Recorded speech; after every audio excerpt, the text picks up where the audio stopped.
작년까지만 해도요, 한국 사회를 설명하는 그런 표현들이나 단어들이 부정적인 것들이 굉장히 많았습니다. 아마 여러분 마음속에 몇 가지 단어들이 떠오를 겁니다. 그 중에 아마 가장 대표적인 게 헬조선이라는 단어였을 겁니다. 한국이 근대사회도 아니고 현대사회도 아니고요, 옛날 조선시대 구닥다리 같은 그런 사회, 거기다가 지옥이라는 해를 덧붙여가지고 정말 지옥 같은 나라, 얼른 형편만 되면 빨리 이민 가고 싶은 나라, 더 이상 살고 싶지 않은 나라라고 그렇게 사람들이 불러댔었습니다. 사회가 가지고 있는 부조리에 대해서 분노하고, 그리고 또 변하지 않는 그런 절망적인 상황, 노력을 해도 바뀌지 않는 상황들로 말미암아 사람들이 낙심하며 좌절하고 그렇게 살아갔었습니다. 그런데 아이러니하게도 이 전 세계를 다 지금 이제 올스탑시키고 일상이 깨어지는 고통과 절망 가운데서 지금 아직까지 치료제가 개발되지 않는 이런 코로나 사태가 발생을 했는데, 세계에서 유일하게 셧다운 없이 이 사태를 성공적으로 통제하고 그리고 또 극복해가는 이 한국의 상황으로 말미암아서 한국 사람으로서의 그 자부심이 굉장히 커졌습니다. 그죠? 국격이 올라갔다고 이야기를 많이 합니다. 예전에는 미국이나 선진국 북유럽이 좋았다, 우리가 이런 나라처럼 되어야 되는데 그 나라에서 태어나지 못한 것이 억울하다, 후회스럽다, 참 아쉽다, 이런 표현을 많이 했는데, 지금 보니까 한국 참 좋다, 우리 조국 대한민국 참 좋다 하는 그런 자부심과 자긍심들이 많아졌습니다. 그죠? 좋은 일입니다. 남들이 갖지 못하는 그것이 지도자든 사회 시스템이든 뭐 어떤 것이든지 간에 그것이 우리에게 있어서 우리에게 유익이 된다면 귀한 일이죠. 감사한 일 맞습니다. 우스갯소리로 그런 얘기 있잖아요. 그 비싼 반지 선물 받으면 괜히 손이 자꾸 얼굴로 간대잖아요. 아우 내가 말이야 이러면서 자랑하고 싶어서 그래요. 뭔가 남들에게 보여주고 싶어서 그렇습니다. 내가 자랑한다는 얘기는 남들에게 안 가지고 내가 가졌다는 얘기고요. 그러니까 다른 사람들이 나를 무시하는 것이 싫은 겁니다. 그래서 내가 내 자신을 뽐내고 싶습니다. 그래요. 우리가 그렇습니다. 다른 사람들한테 무시하는 건 좀 견디기 힘듭니다.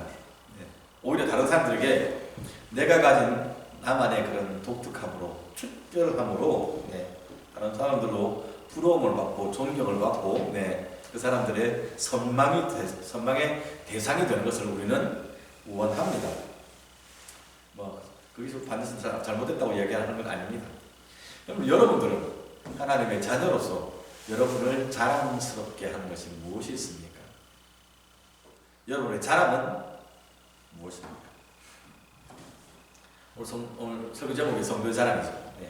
신자로서 우리가 자랑스러워해야 될 것이 무엇인지, 우리는 어떠한 자세로 자부심을 가지고 살아가야 되는지를 오늘 본문을 통해서 생각을 해보려고 합니다.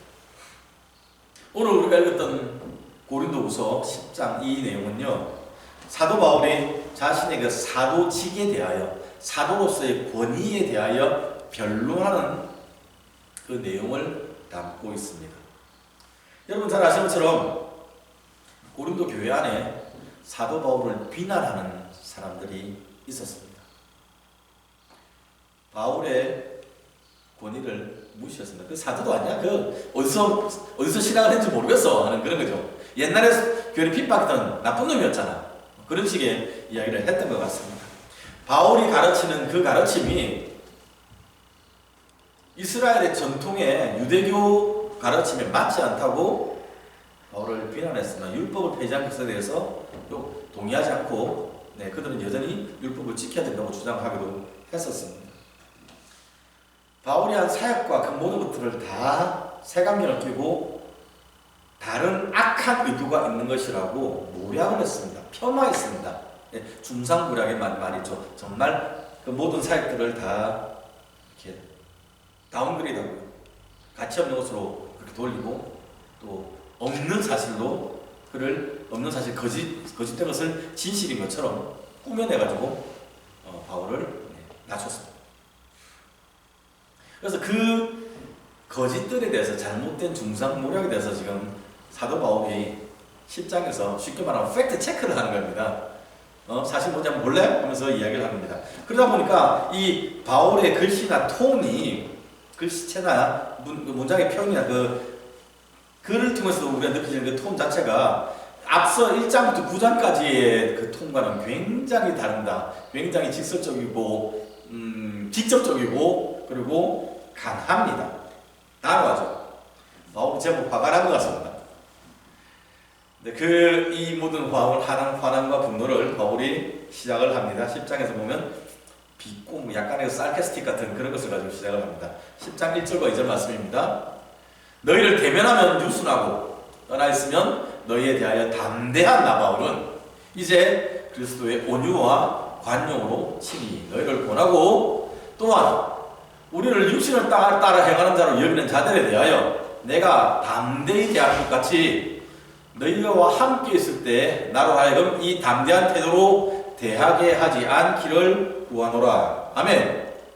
우리 1절 다시 한번 보실래요? 바울이 지금 자기 자신을 뭐라고 소개합니까? 너희를 대면하면 유순하고 떠나 있으면 너희에 대하여 담대한 나 바울이라고 그렇게 표현합니다. 그런데 이 소개는요, 사실 바울이 자기 자신을 그렇게 이야기한 게 아니고 고린도 교회 안에 있던 바울을 대적하는 사람들이 바울을 그렇게 평가했습니다. 바울? 네. 그 사람 이상한 사람이야. 10절에 보면요, 바울이 편지로 쓸 때는 굉장히 논리적이고 신학적이고 그리고 확신에 차 있지만 실제로 얼굴을 대하여 만나보면 약하고 사람이 순했던 것 같습니다. 유순하고 그 다음에 말도 시원치 않다라고 그렇게 이야기했습니다. 바울이 쉽게 그런 잘 쓰는데 실제로 만나보면 외모도 별걸 볼 것 없고 말빨도 약하고 능력도 없더라. 그렇게 바울이 없을 때 바울을 그렇게 평가하고 조롱을 했다는 얘기입니다. 그 말이 바울께 들어갔던 것 같아요. 그래서 바울이 맞아, 나 그런 사람 맞아, 그게 나야. 그래, 나는 너가 만나면 쭈구리처럼 말도 못한 그런 사람이고 떠났을 때나 글빨만 쓴 그런 사람이야 라면서 이야기를 시작하는 겁니다. 근데 2절에는 보면요, 강하게 얘기하죠. 내가 너희에게 찾아갈 건데 가서 이렇게 독하고 강하게 대하지 않도록 이 편지 읽고 행동 똑바로 해 회개하라는 그러한 경고를 하고 있는 겁니다. 일종의 선전포고를 한 셈이죠. 앞서 말씀드린 것처럼 이 10장은 사도 바울이 자신의 사도권을 변론하는 내용이 기록이 되어 있습니다. 근데 우리는 이미 사도 바울이 사도의 권위가 그리고 그의 가르침이 하나님 뜻에 합당한 것 그리고 사도로서의 권위가 있음을 우리는 알고 있지 않습니까? 그러니까 우리가 본문을 읽을 때는 그거는 그것대로 기억을 하시면서 동시에 혹시나 우리의 삶 가운데, 우리의 모습 가운데, 우리의 신앙생활 가운데 바울을 대적하는 사람들의 그러한 태도가 있지 않은지 점검을 할 필요가 있습니다. 바울은 이러한 사람들의 모습을, 이러한 사람들을 7절에서는요, 외모만 보는 사람들이라고 그렇게 평가를 합니다. 바울 입장에서는 자신이 가르쳤던 복음의 진정성과 사도로서의 자신의 권위를 확보하기 위해서 자신의 사도권을 변론하는 것이 굉장히 중요하고 급한 문제였습니다. 그런데 저나 여러분들이 오늘날 이 본문을 적용할 때는 그것 말고 아까 말한 바울에 대적하는 사람들의 모습을 좀 더 우리가 집중할 필요가 있을 것 같아요. 교회 안에 외모만 보는 사람이 있다는 사실. 세상 사람들은 신자들을요, 세상의 기준을 가지고 판단합니다. 평가합니다. 그래서 폄하하기도 합니다. 비난합니다. 조롱합니다. 그거 당연합니다. 왜냐하면 기준이 다르잖아요. 그 사람들은 어떤 방법을 쓰든지 수단과 방법을 가리지 않고 돈 많이 벌고 권세를 얻으면 그것이 성공하는 것이라고 생각을 합니다.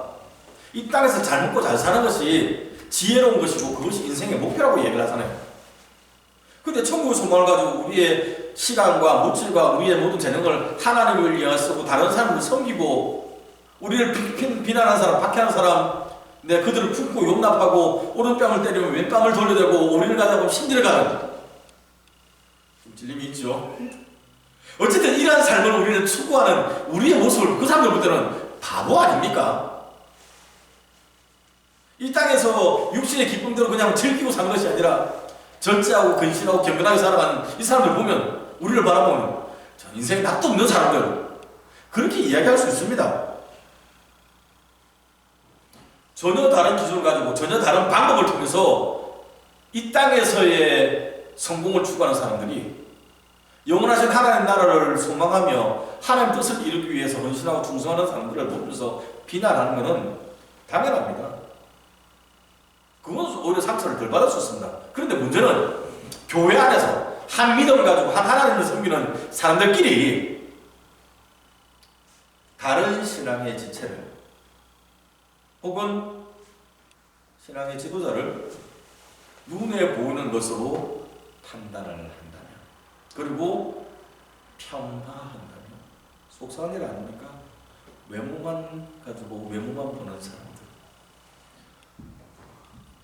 원래 바울의 의도는 이 외모만 본다 그런 의미는 아닌데 실제로 문자적으로도 우리는 외모에 굉장히 집착하는 시대를 살아가지 않습니까? 요즘은 키 175 이하는 사람 취급도 안 한다면서요. 정말 저희 집 사람들 좀 감사하고 있습니다. 네, 우리 조그만 사람들 아담 사이즈라고 했지 않습니까? 네, 아담한 건 아담 사이즈인데 신앙적인 거예요. 그런데 요즘은 작으면 루저래요. 정말 결혼하면 빨리 정말 다행이죠. 교회 안에서 외모적으로 좀 떨어진 사람들 보면 무시합니다. 날씬하고 키 크고 잘생기고 그래야만 사람들을 좋아합니다. 돈 많은 사람, 권세 있는 사람, 눈에 보이는 그것들이 있는 사람들만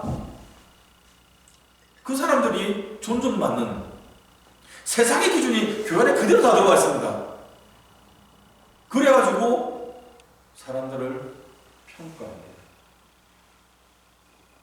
잘못하는 건 아닙니까? 이 사람들 그러니까 눈에 보이는 것만 가지고 외모만 보는 이 사람들이 볼 때는 바울이 별 볼일 없었던 것 같아요. 그래서 바울을 어떻게 평가하냐면 2절에 보면 육신을 따라 행하는 사람이라고 그렇게 바울을 평가했더랍니다. 이 육신을 따라 행한다는 이 표현은 원문을 그대로 번역한 겁니다. 이 영어 성경은 이것을요 세상의 기준을 따라 살아가는 사람이라고 영어 NIV 성경은 그렇게 번역을 합니다. 만약에 우리가 이 번역을 따르자면 이 사람들 눈에 바울의 대적자 눈에 사도 바울은 하나님을 믿지 않는 세상 사람들과 똑같은 방법을 가지고 세상의 즐거움, 세상의 성공을 쫓아가는 그러한 삶을 살아갔다라고 평가했던 것 같습니다. 바울이 이기적이고 탐욕 강하고 명예 좋아하고 잘난 척하지만 실제로 보면 능력도 없고 우리 앞에 말도 제대로 못하는 쫄보 같은 인생 혹은 그냥 원문 그대로 뜻을 갖고 행한다면 육신을 따라 행한다면 이것을 가지고 할 때 이것을 만약에 영적인 부분으로 우리가 접근을 한다고 치면 사도 바울이 나가는 영적인 권위가 자기 자신들이 가지고 있던 성령의 은사나 이런 것들에 비해서 그다지 특별하지 않다라고 평가했을지도 모르겠습니다. 무엇을 하더라도 경건하게 거룩하게 이야기를 하고 또 그런 식의 반응을 하는 것이 합당한데 바울이 그러지 않았었는지도 모르겠습니다. 우리 가운데도 그런 분들 가끔씩 만날 때가 있습니다. 게임하면서 혹은 뭐 이렇게 놀이하면서 아이고 주여 아이고 하나님 하는 분들 계십니다. 평소에도 하나님 많이 부르다 보니까 습관적으로 하는 것일 수도 있습니다만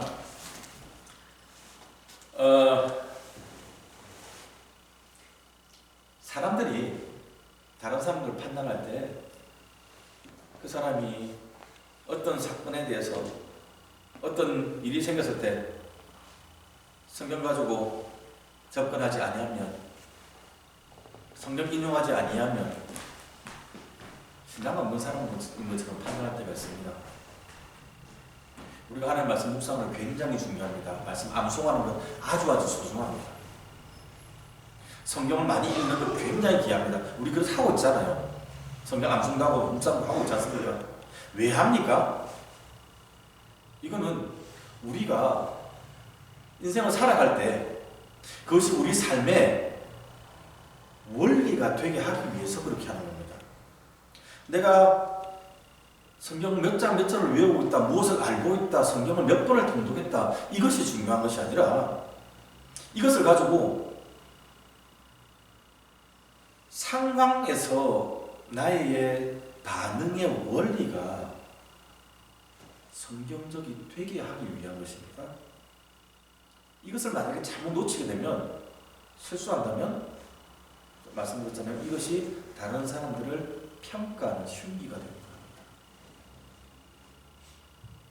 바울은 고백을 하잖아요. 내가 유대인을 얻기 위해서 율법이 없는 자유자지만 율법이 있는 자처럼 행하고, 이방인을 얻기 위해서 내가 율법이 있지만 율법 없는 자처럼 그들에게 다가간다. 내가 부하여지거나 가난해지거나 어떤 형편에 있든지 간에 내가 모든 행동들은 그들을 얻기 위함이라고 이야기를 했는데, 다른 사람들이 볼 때 바울은 그다지 영적이지 않아 보였던 것 같아요. 육신을 따라 행하는 것처럼 그 가운데 무슨 특별한 능력을 행하거나 그것을 가지고 잘난 척을 하지 않으니까 무시했던 것 같습니다. 저희에서 좀 지나친 거라고 생각하십니까? 그렇지 않을 겁니다. 당시 바울의 상황을 한번 살펴보면 훨씬 더 이해가 쉬울 겁니다.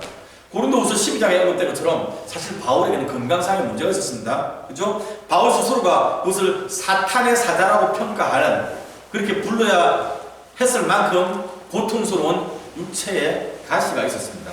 그것이 무엇인지는 해석이 다양합니다만은 다른 사람들이 그것을 보고 알 수 있는 상황이었고, 바울이 그것 때문에 하나님 이거 좀 내가 사역하는데 걸린답니다, 이거 좀 없애주세요 하고 하나님께 3번이나 간구를 했어야 될 만큼 사역의 치명적인 약점이 되었던 연약함이 그에게 있었습니다.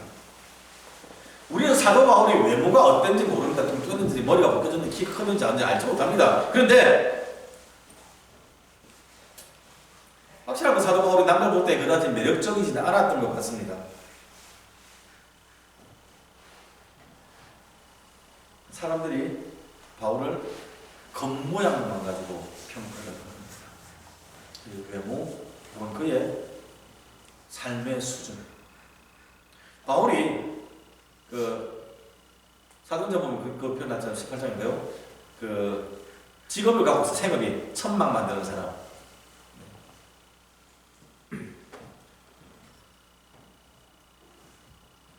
사도행전 9장에서 예수님은 바울을 소개할 때 이 사람은 이방인과 임금들과 그 다음에 이스라엘 자손들을 위하여 택한 나의 그릇이다, 나의 신실한 사역자다라고 평가했는데, 실제로 바울의 삶은 그것을 천막 만드는 일하는 사람이었어요. 일하면서 틈틈이 시간 내가지고 돈 모아가지고 후원 받아가지고 선교 나갔던 사람입니다. 베드로나 다른 사도들처럼 교회에서 사례비 받으면서 전적으로 사역을 하는 전임 사역자가 아니라 풀타임 사역자 혹은 발런티어 사역자였던 겁니다. 그러니까 먹는 거, 일인 직장생활 해가면서 전도했던 겁니다. 그런 바울을 사람들은 육신을 따라 행하는 사람, 먹고 사는데 급급한 사람이라고 비난했던 건 아닌지 모르겠습니다. 확실한 건 바울이 경제적으로 넉넉하지는 않았던 게 확실합니다. 그죠? 바울이 지금 우리가 지난주에 살펴봤던 것처럼 예루살렘 교회 가난한 성도들을 돕기 위해서 구제 헌금을 하자고 이야기를 했을 때, 바울을 비난하는 사람들은요, 12절 12장에 보면요, 바울이 그 돈을 가난한 사람들에게 갖다 주는 것이 아니라 그 돈을 혼자서 꿀꺽 탈취할 계획으로 헌금 핑계댔다라고 바울을 오해하고 비난을 했습니다. 가난한 지주제에 뭘 그 돈 가지고 지금 남들을 준다고, 그거 자기 쓰려고 횡령하려고 탈취하려고 교회를 파는 거야.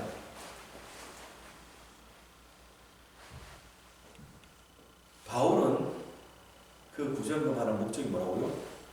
하나님께 받은 은혜를 나누는 것이고 믿음의 공동체 안에서 교제가 생기는 것이라고 그렇게 설명을 합니다. 그 목적을 위해서 바울이 동참했던 겁니다. 실제적으로 보면 예루살렘 교회와 이방인 교회가 아무런 커넥션이 없었잖아요. 예루살렘 교회들은 이방인을 사실 인정하지 않았는데 그들과 교제하고 관계를 맺어주기 위한 바울의 의도도 있었습니다. 그런데 이 모든 것을 다 이해하지 못하고 바울이 가난하니까 돈 없는 바울이 저 돈독이 올라가지고 돈에 눈이 멀어가지고 돈 훔쳐가려고 돈 뺏어가려고 지금 거짓 모금하고 있는 것이야 라고 바울을 비난합니다. 바울 따위가 어떻게 그런 일을 절대 할 수 없어. 쉽게 말하면 그렇게도 대면하면 유순하고 떠나있으면 담대하다는 이 편을 보면 바울이 얼마나 고린도 교회 성도를 대할 때 정말 성질 죽이고 살았는지 우리가 상상을 충분히 할 수 있습니다. 우리가 예전에 고린도 교회 상황을 살펴본 것처럼 그 안에 그 교회 안에 은사를 받았던 사람들이 굉장히 많았습니다. 다양한 은사를 받은 사람들이 교회 안에서 예배를 혼란스럽게 할 만큼 그것을 뽐내며 신앙생활을 하고 있었습니다. 굉장히 잘난 척했다는 얘기입니다.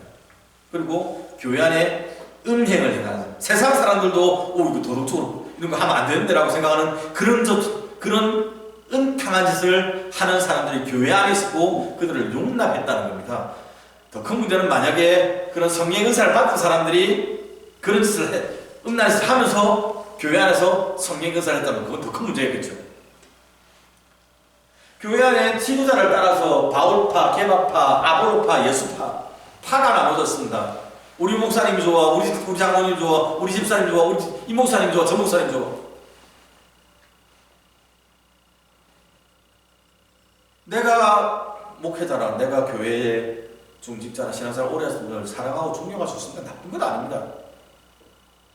그렇겠지만 다른 사람들을 폄하하고 미워하고 분열시키는 것은 하나님이 교회를 대하는 태도가 아니잖아요. 그러니까 교회 안이 고린도 교회는 조용하고 평화롭고 은혜로운 교회가 아닙니다. 시끄럽고 굉장히 싸움이 많았던 그런 상황입니다. 교회가 하루도 조용한 적이 없었을 겁니다. 목소리 큰 사람, 힘센 사람, 영적인 그런 은사 가지고 공예부대 방언하고 막 하는 그런 사람들이 큰 소리치는 분위기를 휘어잡는 그러한 교회가 고린도 교회였습니다. 내가 받은 은사, 제가 이 편 기억하세요. 받은 은사입니다. 하나님께서 허락하신 선물, 그 은사를 가지고 그 은사를 받지 못한 다른 사람들을 무시하는 것이 일상이 되어버린 상황이 고린도 교회였습니다. 12절에 있는 것처럼 자기 자신을 칭찬하기에 급급한 교회가 고린도 교회. 지 잘난 맛에 살았던 얘기입니다. 나만 잘났고 남들은 다 못났어, 잘못됐어 라고 생각하는 사람들이 많았던 교회가 고린도 교회입니다. 그런데 그런 그들을 바울이 유순함으로 젠틀하게, 미크하게, 온유하게 대했다. 흥분하지 않고 성질내지 않고 소리 지르지 않고 그가 받았던 영적인 은사들을 행하면서도 잘난 척하지 않고 그렇게 지냈습니다. 그런 바울을 바울을 대적하는 사람들이 직접 얼굴 보면 약하고 말도 제대로 하지 못하는 순맥 같은 사람, 별 볼 일 없는 사람이라고 무시를 했습니다. 우리 이런 경우 있잖아요. 그리스도 사람을 섬기는데 그리고 빤히 보이는 그런 이기적인 모습임에도 불구하고 주님 이름 불러가면서 우리가 용납해 가는데 그런 우리를 사람들이 바본 줄 알고 무시하고 우리를 오히려 이용하는 그런 경험을 우리가 당해봤잖아요. 지금 그 고린도 교회가 바울을 그렇게 대하고 있는 겁니다. 그러면 사도 바울은 왜 이 교회에서 그렇게 성질 죽이며 그들을 용납했을까요? 바울이 성격이 좋아서 그랬었겠습니까? 글쎄 그 앞에 사실 바울을 보면 그렇게 바울이 본질상 온유하거나 그러진 않았을 것 같아요. 사도 바울이 아무런 능력이 없어서 그런 것도 아닙니다. 그죠? 손수건은 앞치마 얹기만 해도 막 환자가 나올 만큼 그런 성령의 강력하신 은사를 받아 그것을 행했던 사람이 바울이었습니다. 그런데 1절 사도 바울은요, 내가 당신들을 그리스도의 온유와 관용으로 대한다고 그 이유를 설명을 합니다. 기억나십니까? 마태복음 11장 28절 29절에 주님께서 나는 마음이 온유하고 겸손하니 나의 멍에를 메고 내게 배우라 말씀하셨잖아요. 바울이 지금 예수 닮는 연습하고 있는 겁니다. 말할 줄 몰라서가 아니라 할 말이 없어서가 아니라 그들을 확 밟아쳐 누를 수 있는 능력이나 본의가 없어서가 아니라 바울의 겉모습만 보고 바울의 그런 상황만 보고 빈궁한 상황을 보면서 무시하는 외모를 바라보는 그 사람들을 그들과 똑같은 방식으로 확 눌러주는 게 아니라 마치 자기 신을 배반하는 악한 생각을 가지고 나와서 키스를 하는 유다를 니 할래 해라고 용납하시던 주 예수처럼 바울이 지금 그 신앙 수준 낮은 사람들 지금 용납하고 있는 겁니다. 예수 닮는 연습하고 있다니. 여러분 상상되십니까? 정말 아이러니하지 않습니까? 바울을 대적하는 사람들은 바울이 육신을 따라서 행한다고 그렇게 비난을 했습니다. 그가 영적이지 않다고 그렇게 평가를 했던 겁니다. 그런데 정작 바울은 그 사람들의 삶의 태도가 그 사람들이야말로 그 사람들의 실존이 외모한 분은 육신적인 영적이지 않은 사람이라고 평가했습니다. 그 사람들의 말이나 그 사람들의 행동은 영적인 것처럼 신앙은 좋은 것처럼 그렇게 행동을 했지만 실제로는 다른 사람들을 무시하고 하나님께서 허락하신 선물과 은사를 가지고 자신의 능력인 것처럼 잘난 척하고 자랑하고 있었습니다. 우리가 기억해야 되는 거는요, 바울이나 심지어 바울을 대적하던 그 사람들이나 아니면 그 전에 이 고린도 교회에서 함께 또 그들을 섬겼던 베드로나 아니면 아볼로나 아니면 다른 종교 지도자들이라. 이 모든 사람들이 하나님께서 주신 권세로 그들을 세우는 사역을 해왔다는 사실입니다. 이 표현 중요합니다. 기억하셔야 됩니다. 교회를 세우는 사명을 가지고 헌신을 했던, 봉사했던 사람들입니다. 바울은 그 사역을요, 그 역할을 주님이 주신 권세라고 오늘 8절에서는 이야기를 합니다. 지난주에 우리가 살펴본 것처럼 자격 없는 저와 여러분들을 하나님께서 하나님의 크신 역사에 동참할 수 있도록 특권 주시는 겁니다. 기회 주시는 겁니다. 은혜잖아요. 자랑스러운 특권이에요. 오늘 사도 바울이 이거 지나치게 자랑해도 모자람이 없다. 나 같은 것을 바울 편대로 죄인의 괴수인 나를 정말 인간 같지 않은 거야. 나 같은 사람을 주님께서 핍박자요, 해방자요, 그런 나를 하나님의 사역자로 불러주시고 여러분들을 그리고 다른 사람들을 그리스도의 형상으로 회복시킬 수 있는 이 귀한 사역에 나를 사용하시니 내가 감사하다. 이것이 나에게 허락하신 권세다. 기억하십시오. 우리가 우리 옆에 있는 지체들을 섬기는 것, 세울 수 있는 것, 주께서 허락하신 특권입니다. 옆에 분 보세요. 여러분의 가족들, 사랑하는 배우자, 아들, 딸 보십시오. 여러분의 이웃들, 직장 동료들. 네, 우리가 그 사람들 무시하고 짓밟고 잘난 척 하라고 주님께서 우리 가족으로, 우리 친구로, 우리 동료로, 우리 교회 성도로 우리에게 보내지 않으셨습니다. 여러분의 자랑스러운 조건들요, 외모나 은사나 지식이나 성품이나 아니면 소유나 그 외 다양한 것들요, 하나님께서 그것을 우리에게 허락하신 이유는 그것 가지고 다른 사람들 앞에서 잘난 척하라고 주실 거 아니잖아요. 너 그거 없잖아. 너는 이런 거 없잖아. 넌 이거 못하잖아. 이거 할 수 없잖아. 나는 하는데 어떡하니, 넌 재수 없다. 그거 하라고 하나님께서 우리에게 허락하신 건 아닙니다.